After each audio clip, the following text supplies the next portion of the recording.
this be one of the best moments of your life. You're listening to the Business Mirror Podcast for a broader look on business with Senior Editor Dennis Estopace. Good day, I'm Dennis Estopace, and welcome to Wednesdays with John Mangun, a podcast to be anchored by John Mangun, a columnist for the Business Mirror newspaper and who operates a website titled mangunonmarkets.com. Mr. Mangun will share with us one of the many pieces he wrote for his column titled Outside the Box, which is published every Tuesday and Thursday in the op-ed section of the Business Mirror. We hope you enjoy your Wednesday with John Mangun. Fighting inflation. Inflation is like the zombie apocalypse. No one really knows where it came from, but government is obviously at fault since they did not prevent it and are helpless to stop it. The public does not have many options. You can respond like Herschel Green, the farm owner in the Walking Dead TV show. Strengthen your fences, grow your own food, and hope and pray the world goes back to normal one day. Maybe the other choice is found in the movie Zombieland. Kill as many zombies as possible while looking for a safe place and follow the rules. The reality is, inflation is more like the zombies in the Netflix series Z Nation. There are zombie animals, super fast moving blasters, the zombie plant hybrids, the super strong Mad Z's, the intelligent Franken Z's, and the talkers that are undead but function like normal human beings. Likewise, there are various types of inflation, each with a different cause and different consequences. In Z Nation, there is also the radioactive zombies that only occur in one place, the Edgemont nuclear power plant, and that is sort of like currency-induced hyperinflation in Venezuela and Zimbabwe. But unless you can do a Herschel Green, you cannot escape inflation. Regardless of the underlying cause, price increases will touch everything you use and buy. Thinking that all you must do is kill enough inflation zombies is not going to work either.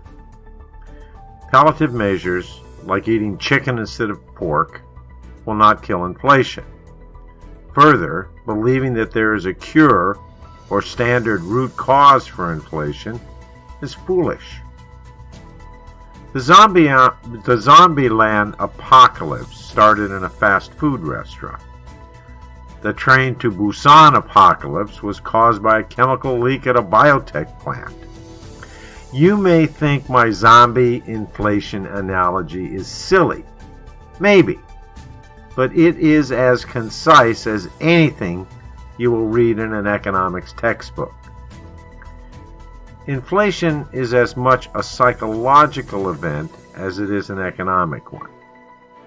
Gerald Ford took office in August 1974 as President of the United States during one of the worst economic crises in U.S. history, with high unemployment and inflation rising to 12.3% that year as crude prices quadrupled in 1973. But crude oil prices stabilized and went sideways for 6 years. Inflation actually peaked in 1974 and went down to 5.7% in 1976. But in October 1974, Ford gave his Whip Inflation Now speech, calling inflation public enemy number one. Even as actual price increases were going down, people were scared into buying in anticipation of further price increases. Alan Greenspan said this about Whip Inflation Now: "This is unbelievably stupid. If you think the price is going to be higher tomorrow, you buy today." Because demand went down so much in 2020, we are seeing a kickback of prices going higher. Najiris Pokus at freight forwarder Flexiport said this: Everything on the Trans-Pacific route is sold out. January Trans-Pacific imports were up 10% over 2019, then jumped 51% in March 2021. So now we're at 1.5 times pre-pandemic levels. There has been an explosion in commodity prices since last year. Lumber up 265%, Brent crude up 163%, corn 84%, copper 83%, cotton 54%, wheat is up 19%, and coffee is up 13%. Over the next months, as Philippine inflation stays high, there will be those who will call it the inflation apocalypse. Fear not. Supply is out of balance and will return to normal. Unless, of course, the government overreacts with things like further price controls. The U.S. did that with oil products in 1979, and inflation went to 15%. It took 6 years to overcome that government policy disaster for inflation to return to 1.9%. Maybe the zombie movies are correct.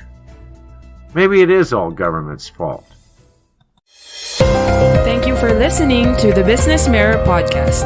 For a broader look on business, follow us on Facebook and Twitter at Business Mirror.